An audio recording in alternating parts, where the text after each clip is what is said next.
Man, I'm over. We're just talking about this, Chris. I am well, can I start with the first thing?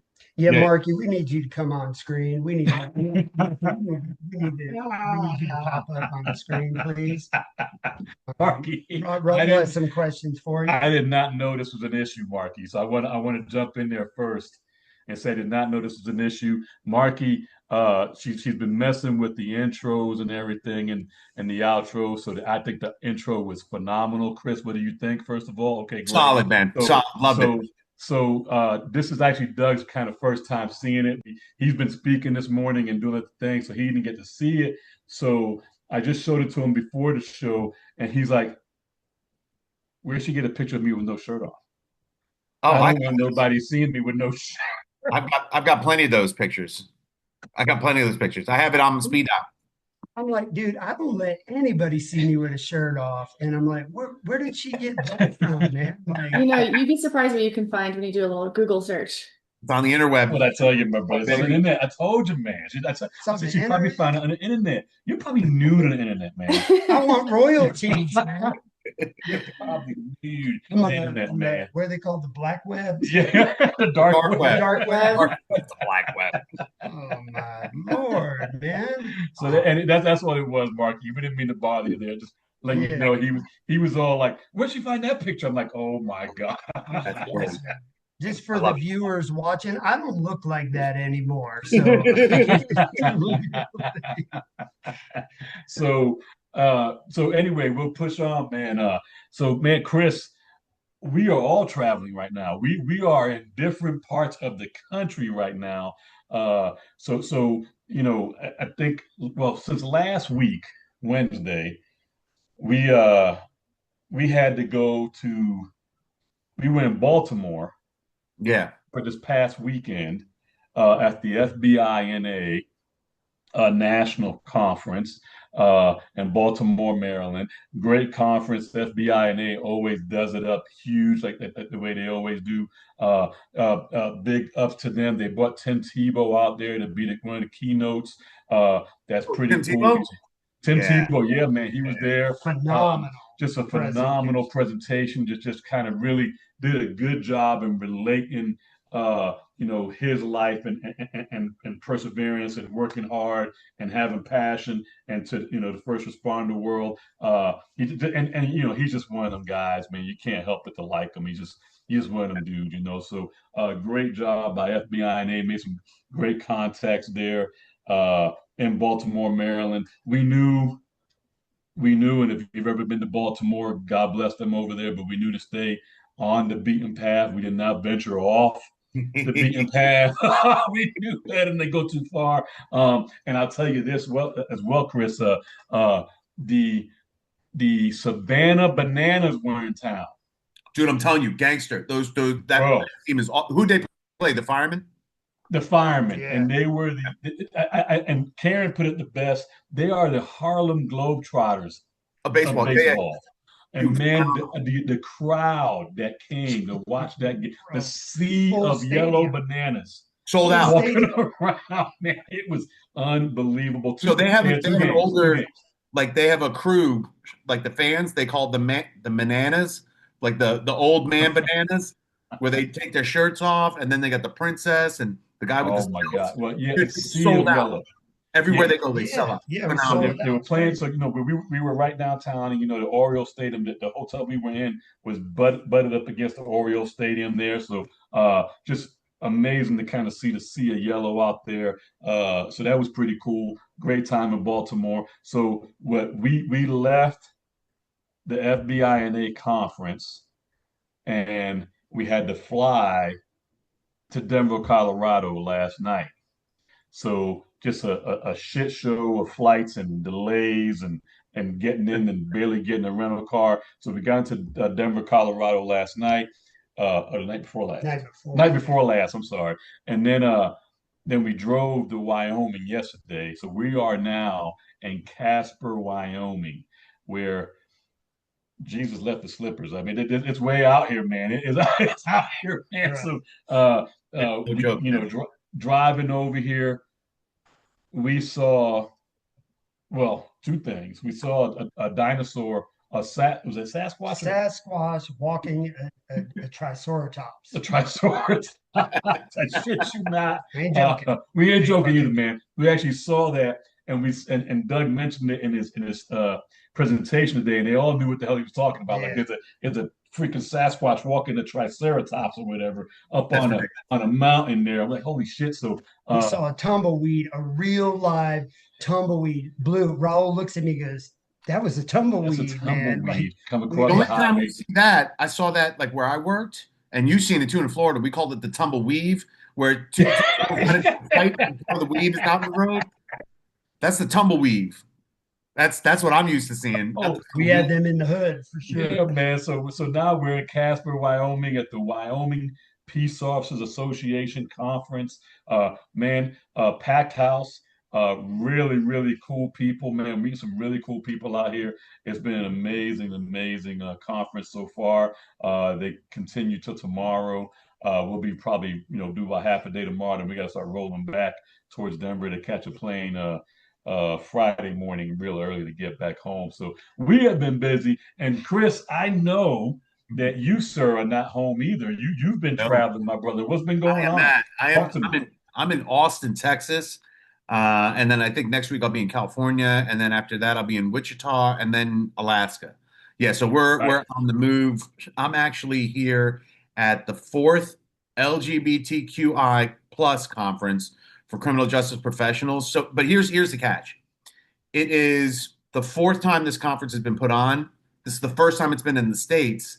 It is an international. So we got people from New South Wales, from Italy, from Sweden, from Spain, you name it. They're all over the world coming out here and talking real phenomenal And they stuff. do everything bigger in Texas, man. They do everything bigger in Dude, Texas. So yeah, yeah. dude, they, Very they, they rolled it out over here, which by the way, I don't know if they have it where you are.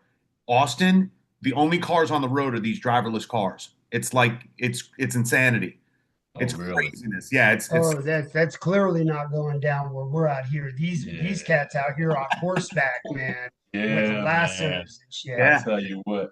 So I want to tell them my story yeah, about my go ahead, my trauma. brother. Go ahead. Yeah, we had a little trauma story. Yeah. Last thing, and then we'll start talking about So some real stuff. Go ahead, man. everybody thinks as a first responder, you've had trauma from, death, destruction, and carnage. But have you ever been traumatized by a dirt tornado? Oh, yeah, those little dirt devils. Listen to Right. Oh, this. so I didn't know about dirt devils. So Raul and I we get to stop to get gas. I always get out of the car and stand with him. Well, he left me to go inside to get a drink, go to the bathroom. So I repositioned myself to the back of the car. So I'm in line of sight. I get paranoid. I see these three young girls take off running. And as a cop, when people are running, that's a clue. Something's about to go down. And I go, where are they running to? And then all of a sudden I see this brown looking tornado behind them. And I go, oh my God, it's a tornado. So I run around the car because Raul left the door. I'm going to jump in the car and shut the door and protect myself. I didn't make it, y'all. I that tornado hit me so fast and it hit me like a ton of bricks. I had dirt in my nose, in my ears, in my freaking ass crack. It was everywhere. And Karen's in the car and she just thinks I'm checking the air in the tire. Man, I'm barricading myself underneath. I saw that movie Twisters, man. That ain't Oh, too you man. easy. So somebody said, come to Indio, California, you'll be assaulted by dirt storms. Yeah. Yeah, that's Really? No, I'm good. I'm going back to the coast, man, where we have hurricanes. At least we know they're coming. Yeah. exactly. No, dude. Yeah, Yeah. no, we're dealing. I know you guys got all that kind of drama out there. It's just hot. This is like Atlanta with cowboy hats. That's all it is. Atlanta with cowboy hats, baby. Uh, Well, yeah, it's been hot. I mean, when we left Denver, it was 98 degrees, man. So it was definitely hot. That dry hot that they talk about. But yeah, the dirt thing. He was traumatized by that, man, and doing what he's doing. But I'll tell you, man, to kind of get into that leads me to what we're going to kind of talk about today, man, is that uh, Doug and Karen, Doug's wife, so Doug did his presentation this morning. Great presentation, that as always, I expect nothing less out of him. And he talks about his radical story, and I think most people that are live right now have heard that story. If not, it's amazing. You got to have Doug come out. And of course, then Doug and Karen do their story about marriage and resiliency and that kind of thing within a marriage. But and Chris is also does his presentation. I do mine. We travel as part of what we do. And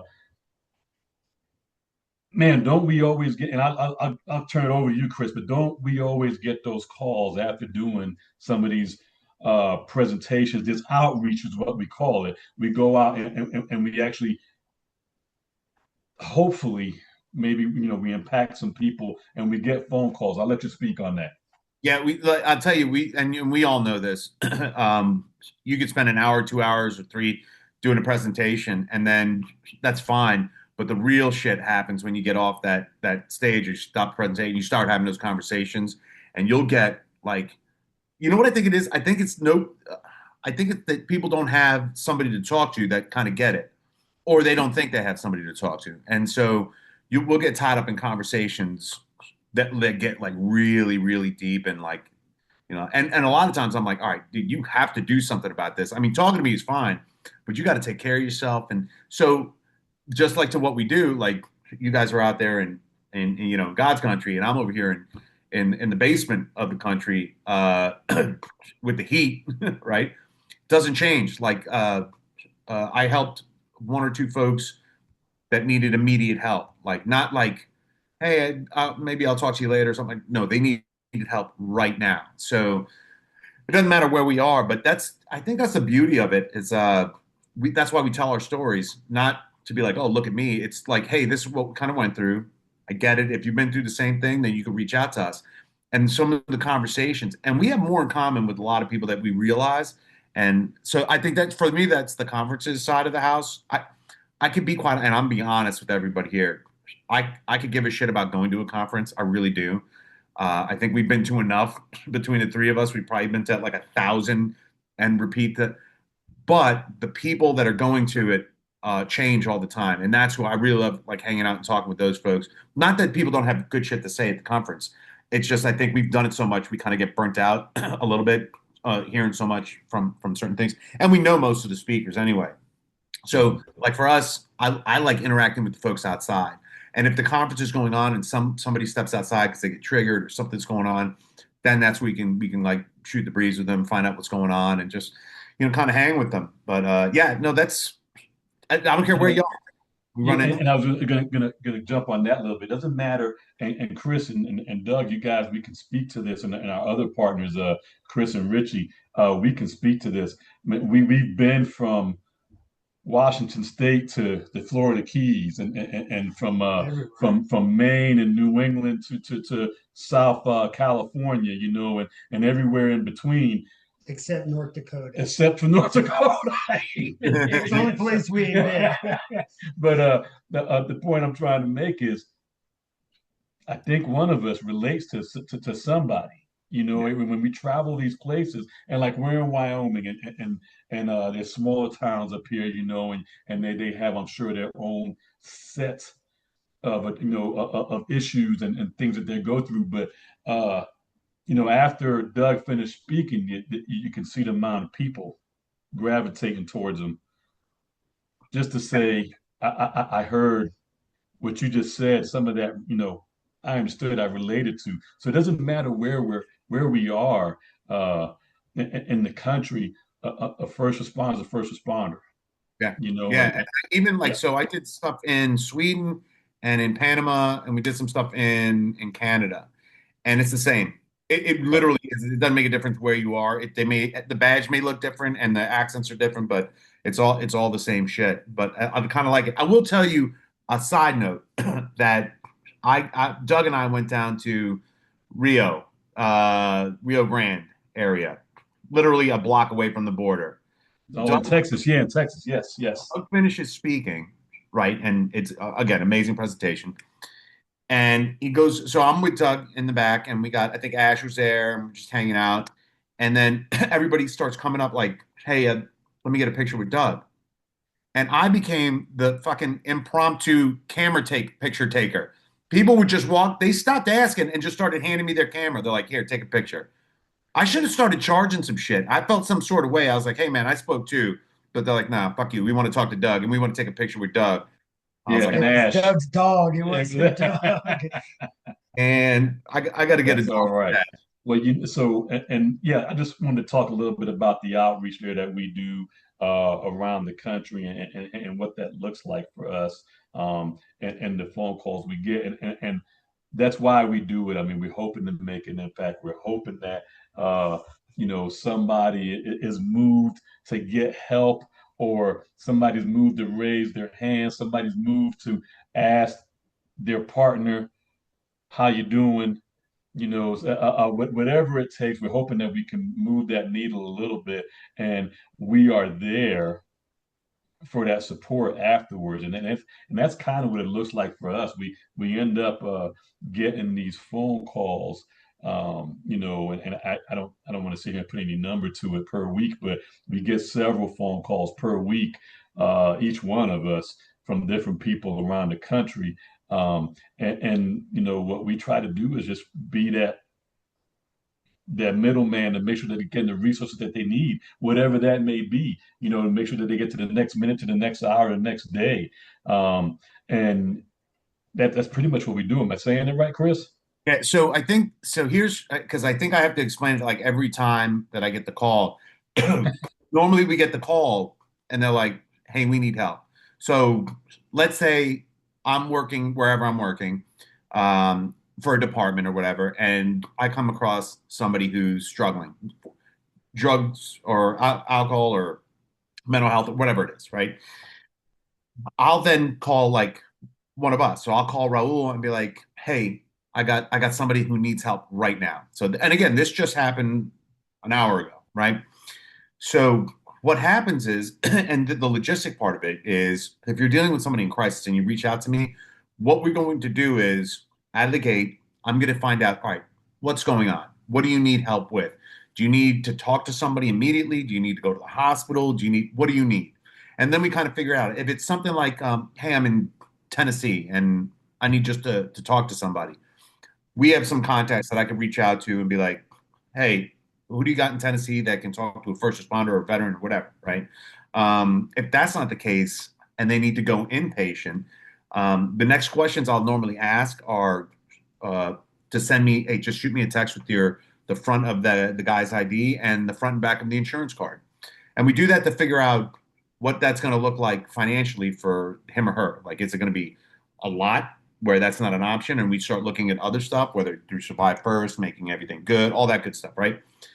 Working with nonprofits to kind of help alleviate it. Or, and we just had this last week, and again, I don't want to mention names or areas, but we had a nonprofit organization that was helping somebody that needed to get into treatment cover a significant amount of money that was going to be out of pocket so that the individual could get help, that could go into treatment. I try to be as vague as I can, right?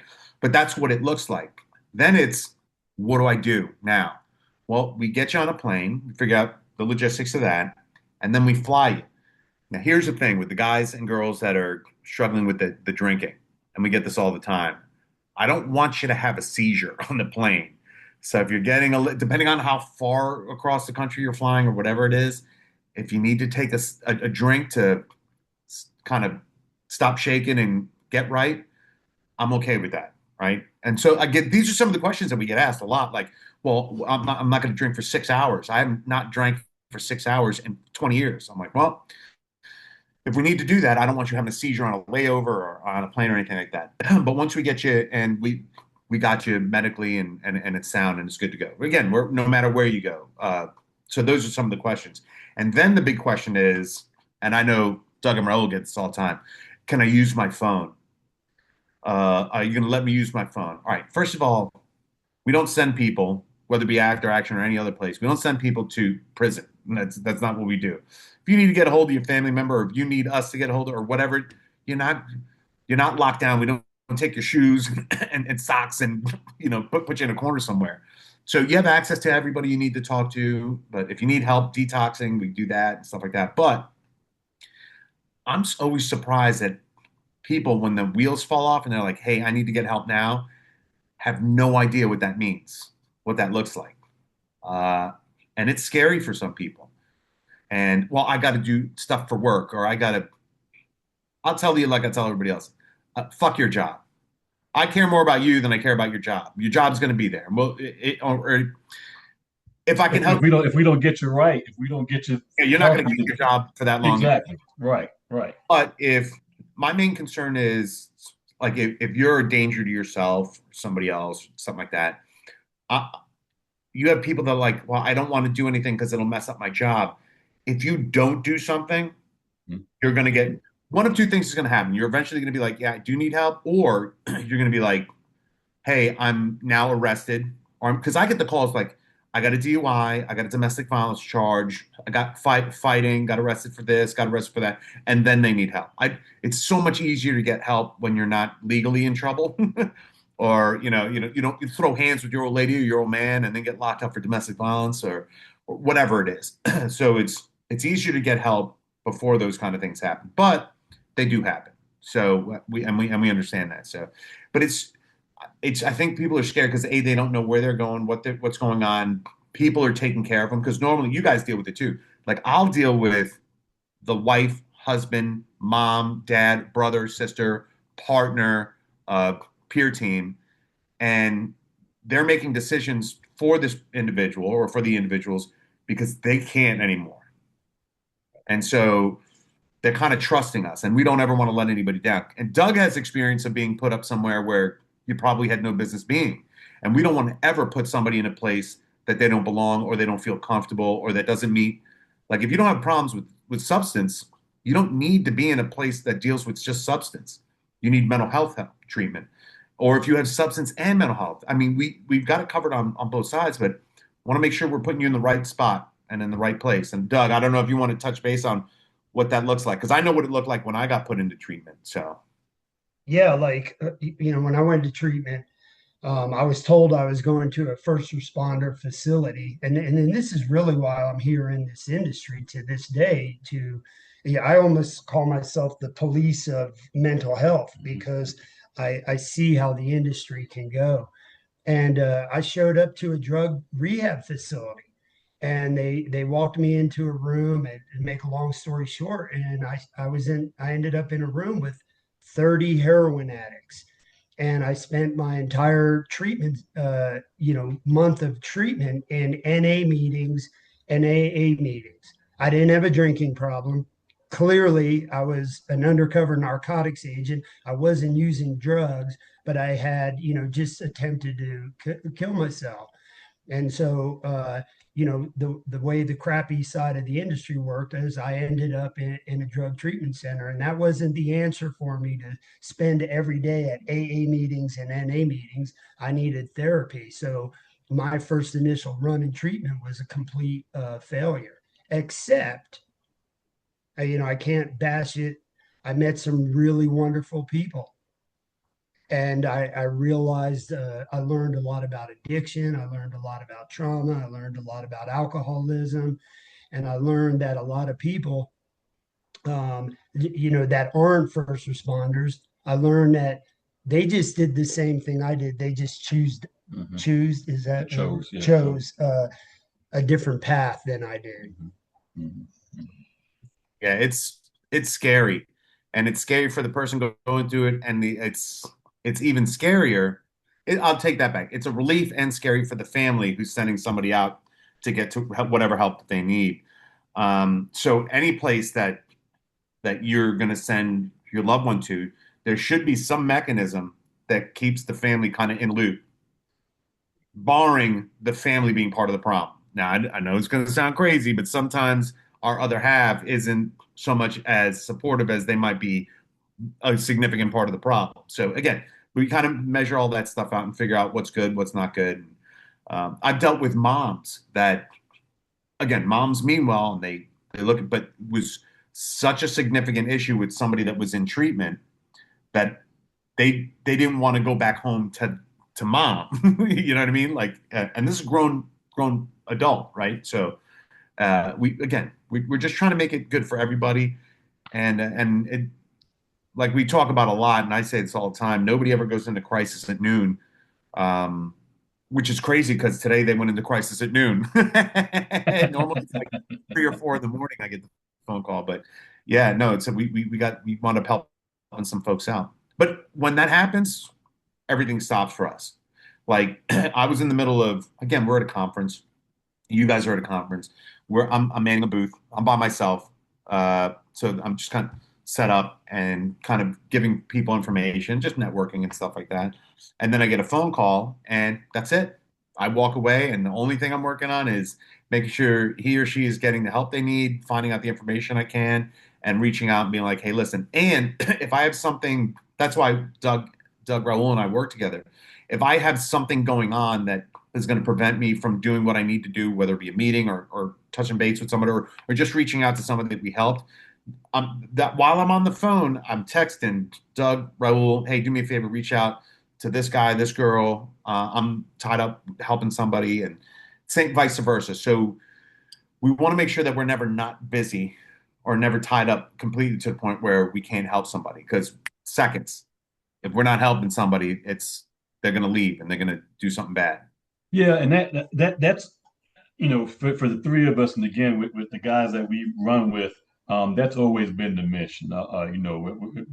Before after action, we've all that's how we came together kind of organically. The mission has been making sure that the first responders get what they need. So whenever we do get those phone calls, we just instinctively stop and do what has to be done to make sure the first responders get what they need. So that goes beyond after action. It's just what we do as uh, first retired first responders that we are in this field. So it's a bigger mission than any of it. We just want to make sure we're doing the right thing. And when you choose your outreach, if that's the word we're using, if you choose your outreach and and somebody's asking you for a resource and you choose your outreach, you have to be very careful and also very knowledgeable about what you're presenting to that person, because this could be a life or death situation.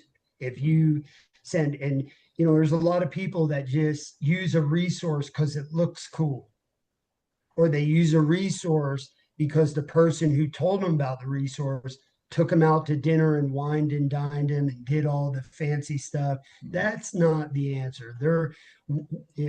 One of the things that I fell in love with After Action was that they focused on individual care. And that was something that I didn't get. And I thought that was very important, was that they focused on individual care. And what you were saying earlier, Chris, you got it. If the nightmare is at home, because I'm going to talk for cops. A lot of cops, we talk about the trauma of the job and the trauma of the job and things that happen, but it's not always the job, it's the home life. Mhm. And when you get to the job and you have that straw that breaks the camel's back at work, that's usually, the start of the downfall. And so you really can't just fix the responder and send them back home to the nightmare. Because really, when I had my turn, as I call it, when it was my turn, I had a nightmare at home. I was living with the nightmare that was contributing to my trauma. And what was ironic, while I was in treatment, I wasn't allowed to communicate with that nightmare. They didn't include that nightmare in my treatment. I wasn't even allowed to communicate with my kids or my family. And that was really important. I needed that support system and they needed to be included. So I say all that to say this: it's imperative that when you're choosing the tools for your outreach to help people, you have to take it very serious. You got to make sure that you're presenting the right thing to them. And So if you don't know and you're not 100% sure, then reach out to somebody else and go, hey, what do you know about this? Or do you know somebody? Be very, uh, what is the word? Very, Diligent. what? Diligent. Diligent. Thank you. Yeah, I think you got one chance at this, which is we talk about this all the time, right? So if somebody reaches out to get help, but they finally come to a point, and man, the amount of courage that takes for somebody to get to that point and say that they need some help, so they finally get there. It's very possible you have one chance. Mm-hmm. Yeah. So and if you're just fly by night and then just kind of flying by the seat of your pants and giving bad resources and bad information out there, uh, that person's going to go away, and then what road they're going to pick from that point on, you know, is a mystery and could be the ultimate bad road, right? So you give one chance at it, and there's nothing wrong with if somebody comes to you, it's okay to say, hey, I'll lock arms with you and we'll walk this process together. And I don't know, but I can find the answer. There's nothing wrong with that. That is still credible because you're being honest and you're walking with them to find the answer. And as long as we've been doing this, and I'm the baby of the group, but I've been doing this for a few years now. Uh, every now and then we come across some shit that we don't know, or a part of the country where we may not know anybody, but we find them because we built a network, right? Yeah. So, but I think where a lot of where we may be more successful than most is that we keep it right there. We keep it honest, and it's okay to say I don't know, but I got a guy named Chris. He may know the answer to this. I'll call Doug up. I'll call some other people in our network and be able to get the answers that we need. So I think that's just important for us. I think it's also important for everybody to know that when we get a phone call, about 90% of the calls we get don't need like significant inpatient treatment. They don't. So we're not like, we're there in case you need to break the glass for an emergency. But a lot of times I get people call. I just had a phone call the other day with somebody that I knew for a while ago who was just having a hard time. And he's like, hey, man, I just started talking. He didn't say, hey, man, I'm having a hard time. I need to talk. He just started talking. We had a conversation. And you can kind of tell that phone call was out of the blue because Doug talks about the reaching out to people to just to check on them. And of course, we got like hashtag buddy check and all this stuff where the goal is don't wait for somebody to be in crisis to reach out or for you to be in crisis. Reach out to people. Check on your people. Like Doug said, like check on. We can tell you what went wrong, but what happened? What's something that's happened that was good for us in the last week or two or something? And Doug talks about that a lot. I really like the way you explain it. You want to touch on that? Oh, I always one of the things that I struggled with. It's funny. I just got to talk about Yeah. this an hour ago. One of the things I struggled with was transitioning from work to home. I'd lost the ability. I'd spent so much time in chaos that when I went home to the home life, I couldn't handle it. I lost the ability to transition, is what I was told, from cop to dad. And so what I started to do was, because I had so much weight on my shoulders and so much trauma, that every week, I was a Monday through Friday guy most of my career. And so every Monday I would have a pad of paper and I would write like 5 names on it. And every time I would get in my car, 5 or 10 names, I would get in my car on the way home. I would call that one person on that list. And it was a surfing buddy, a triathlete buddy, a fishing buddy, the things in my life that brought me joy, and the people in my life, potentially. I didn't call cops unless I thought I needed to call a cop, or a firefighter that was struggling. But what I was doing was I would call somebody because if a cop calls a cop, they're going to talk cop stuff, and I was trying to get out of the cop world. So I would call that person, and when they would pick up the phone, I'd say, "Hey, how are you doing?" And of course, everybody says, "I'm good," or "I'm doing fine," or whatever. And I'd say, "Really? Tell me one thing. Tell me something good that's going on in your life." And if the person told me, like I did it today in my workshop, right? Mhm. And I said, I just picked a random lady and I said, "Ma'am," I said, "tell me something good that's going on in your life." the first thing that pops to your head. And she looks up and she goes, my daughter caught her very first big fish. That's what she said. And I looked out into the audience, and when she said that, I saw dozens of people smile. And so just that little snippet brought joy to a lot of people because, they envisioned a Yep. small girl catching a fish. And she said on her Barbie fishing pole. And and so those type of things help bring some joy into your life, something good.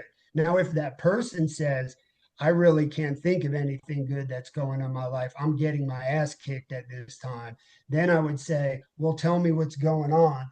Let's work together and come with a plan to fix that problem.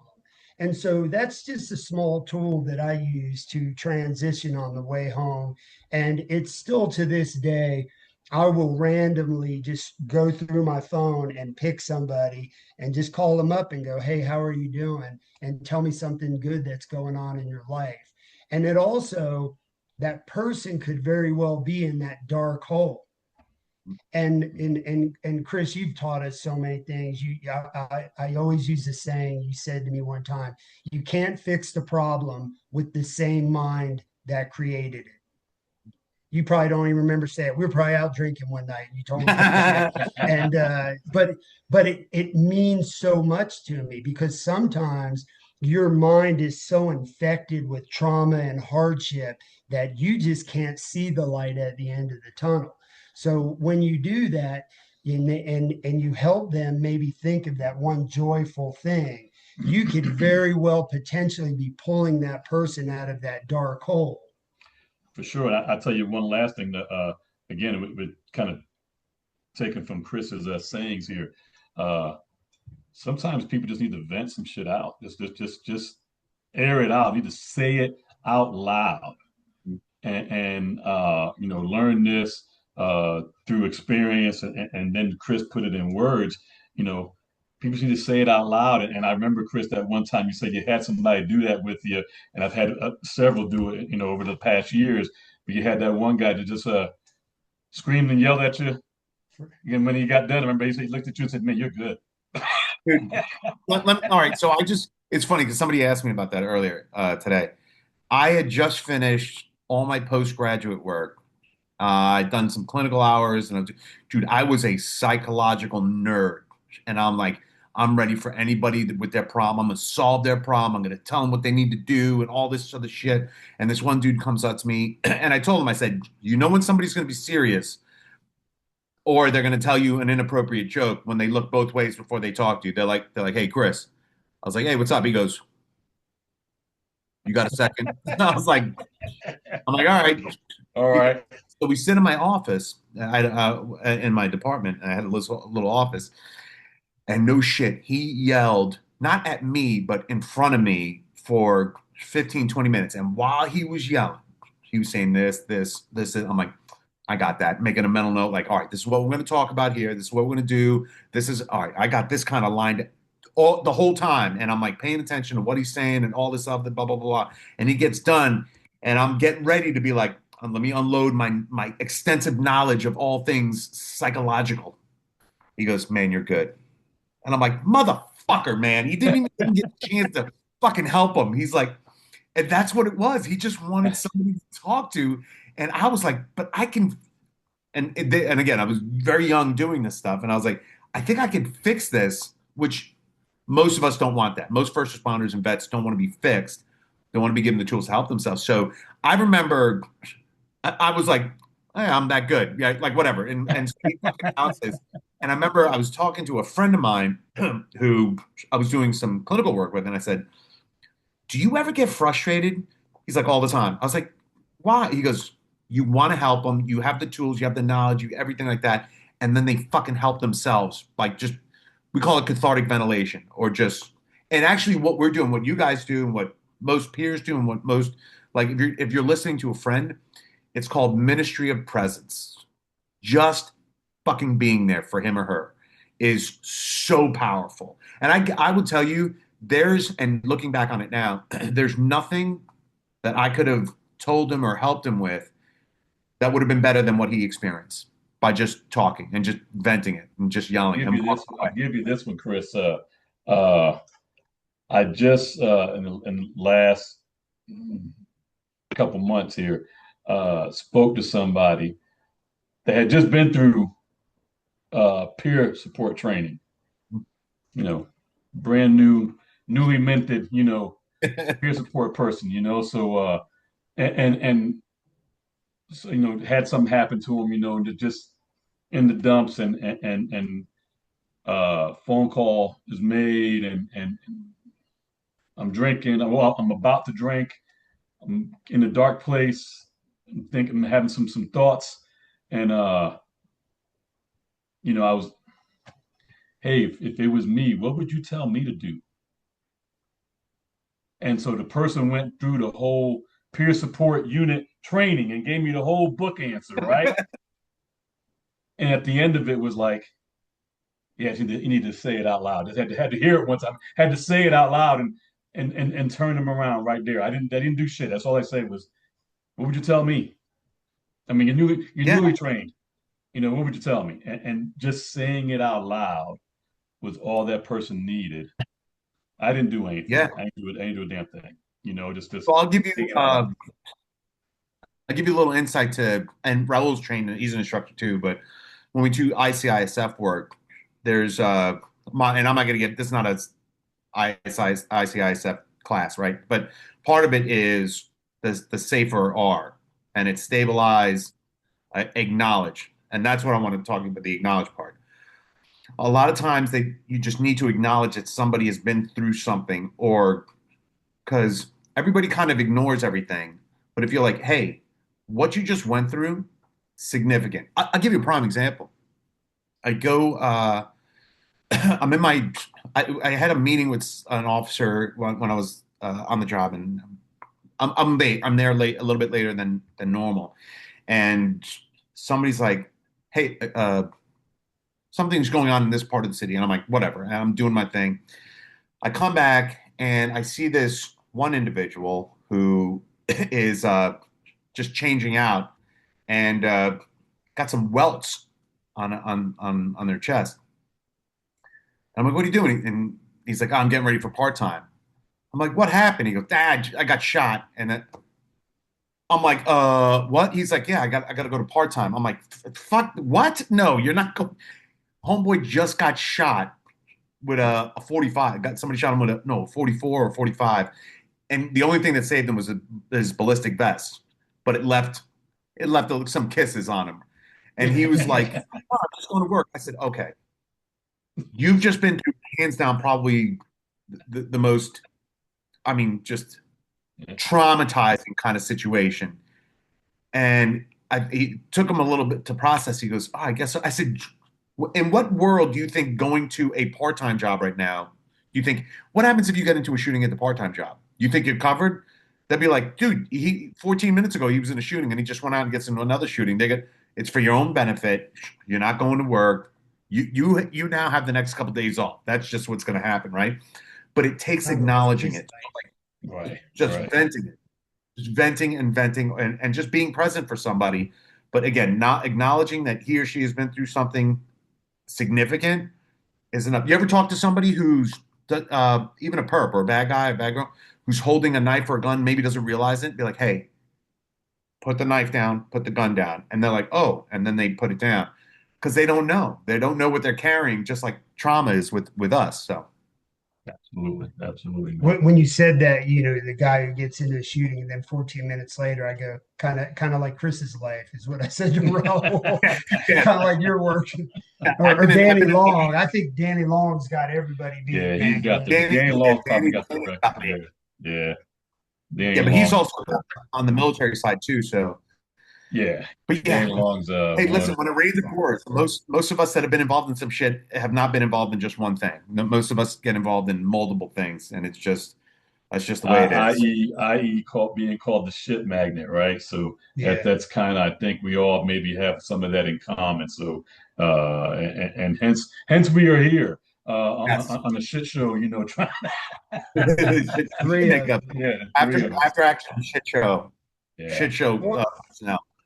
I wanted to add something to your ministry of presence because I've always been a big fan of when you talk about that because that is one thing that I had to do is um, I had to surround myself with people.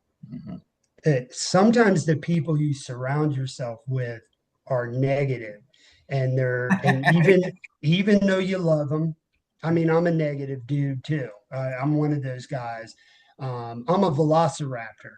I just run around and bite people and cause chaos. So what I did is I surrounded myself with some T-Rexes. You know what I mean? But Yeah. with you guys, bigger guys, and that could keep me under control. Sometimes the people that you're surrounding yourself can be negative to your trauma and negative to your healing. So when you think about that word ministry of presence, be mindful about who you're surrounding yourselves with. And as you know, we've always surrounded ourselves with the best people in the industry Mhm. and people that were doing good work and good things. And I just think that's important. Sometimes, you really got to focus on your surroundings and maybe change your surroundings or put yourself in the right place. And I use that as an athlete back in my day. My coach always told me, he said, Doug, if you want to be the best runner in the world, you need to run with the best and you need to swim with the best and bike with the best. And if you want to be healthy, then you need to be around the healthiest people that you can possibly be with. So also keep that in mind is what I'm getting at when you're talking ministry of presence. So what Doug, what you just described is called vicarious resilience. Kind of being in the presence of somebody who's resilient or doing the right thing by your relationship or your proximity to them can sometimes, like, so you know how bad people can rub off on you and you become just as toxic. The same thing can happen on the good side of it. Like somebody, the prime example I use is I had an officer that had gone that was diagnosed with cancer, some form of cancer, and he went through treatment, setback, treatment, like back and forth, back and forth. But let me tell you something. This kid was always cheerful, always had a smile, always positive, just remained positive. It started getting annoying because like if I had a bad day, I'd be like, oh, this is bullshit. And then I look at him and I'd be like, all right, well, I'm an asshole for, you know, this guy's living a nightmare and he's got a smile on his face. So uh cancer winds up going into remission. And about a year or so later, I get put in contact with another officer who has a very similar diagnosis. And they're like, the kid was like, hey, I'm kind of down. I'm scared of what's going on. And I'm like, listen. And I reached out to my buddy who went through all this stuff. I said, I'd like to hook you up and connect you with this one person. We'll just call him Joe, right? So I want to link you up with Joe, and you guys can talk because he's been there, done that. He's a peer, right? So he comes back to me like a month later after they connected, and whole attitude changes. I was like, what's going on? He goes, listen, I got this. I didn't have really good diagnosis. I got this, and I'm going doing this and this and this and this. He goes, but you know what? Joe did it. Joe did it with a smile on his face. And if Joe can do it, I can do it.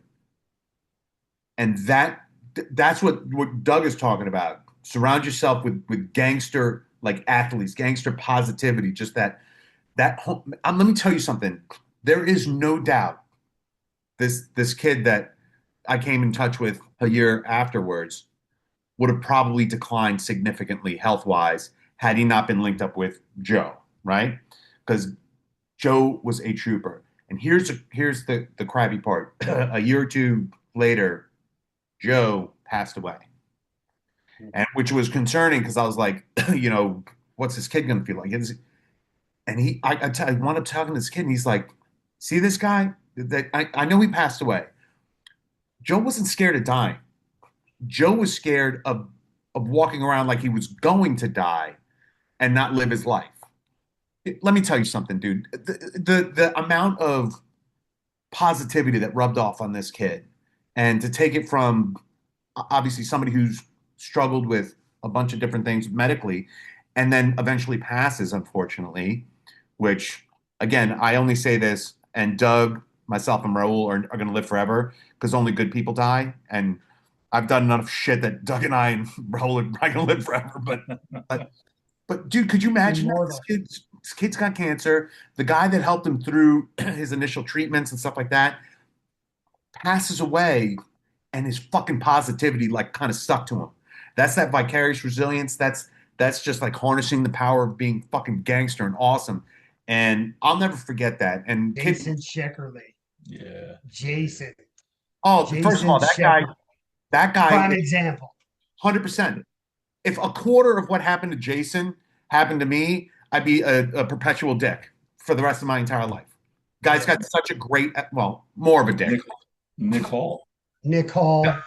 Yeah, the guys we've had on our Nick shows. Hall, yeah, another, yeah. I mean, there's examples of that, Chris, that you're bringing up, and and around the country, man. And I think we have done a good job of having those people around us and kind of helping us. Like you said, maybe we'll live there forever because of all the shit we've done, but Oh we've yeah. surrounded ourselves with some pretty good people, man, with some amazing attitudes. So we're real lucky with that. Yeah, you can't, there is, and I don't care how much school you went to, I don't care how smart you are, I don't care what you've done in life. There's some people that are just, they bring it. They bring that positivity and they put it out there into the universe and they fucking, you know why Joe helped this other kid? Just because. There was no hidden agenda. He wasn't getting a pay raise. He wasn't getting an award. He wasn't doing, he did it to help another fucking cop out who knew. He's like, I know what this kid's getting ready to walk through. And I want him to know that I got his back. Dude, you come on now, man. That kind of awesomeness, you can't teach that. I think some people are just fucking, some people are born evil as shit. I think the opposite. I think some people are born fucking. I had one of those, man. I think I bred one of those, Yeah. man. Man, I never forget. Talking about people being born evil and shit, just look evil, man. I never forget the first time my mom met Doug. Chris was there. I forgot. I think we were in Dallas, and my mom met Doug, and it's on FaceTime, right? And then I take the phone from Doug. She talked to him for a second, hit the phone from her, and she's like, he looks bad. He looks bad. She said he looked like a little malito, which is like a little bad boy. Like, he looks Yeah. bad. I was so hurt. Why do I got to be the bad? That's awesome, dude. Hey, man, we're coming up on that hour, man. So, Any questions, concerns, kind of put them up yeah, there? anybody, that's the first thing. Any questions or concerns about anything? And let me also say, we've got stuff playing. We've kind of been planning things out. We're going to start having some guests on here and there. But we absolutely want to know what you guys want to talk about. We absolutely, we can keep bringing up topics, but absolutely, we'd love to focus on what you guys want to hear. So spread the word, put it out there.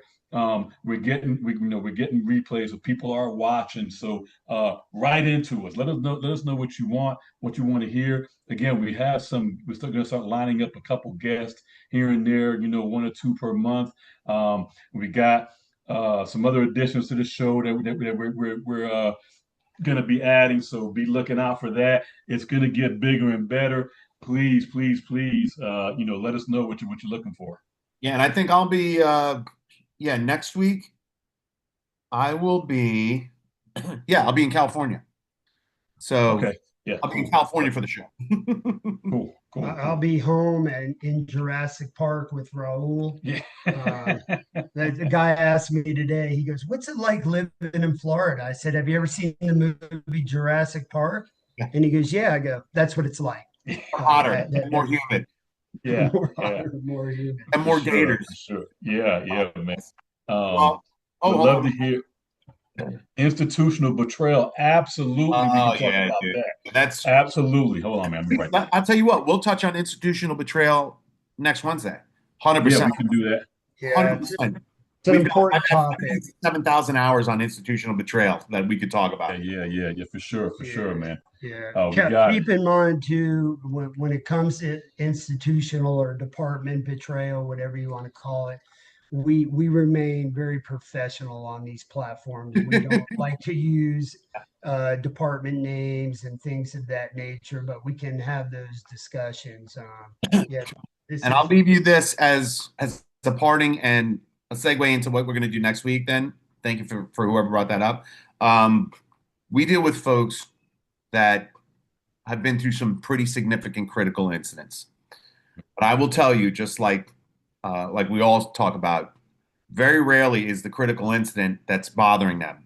It's how they're treated by whoever, their department or their agency, in the wake of that incident that either puts the nail in the coffin or helps them. So stay tuned for next week. We'll talk about institutional betrayal. Thank you so much for that. And are you reading some other stuff? Here we go. Yeah. We got you, Tammy. So don't worry, get moral injury, betrayal by leadership. So we got you. Absolutely. Moral injury. 100%. Guys, if you're struggling, you don't know what to do or who to call or who to reach out to, don't hesitate to give us a shout. Doug, myself, and Raul are here for you. And even though I can't see Raul, but we're here for you. And thanks for everything. And you guys be safe, and we'll see you next week. See you next week. Right, be well. Thank you, guys. Later.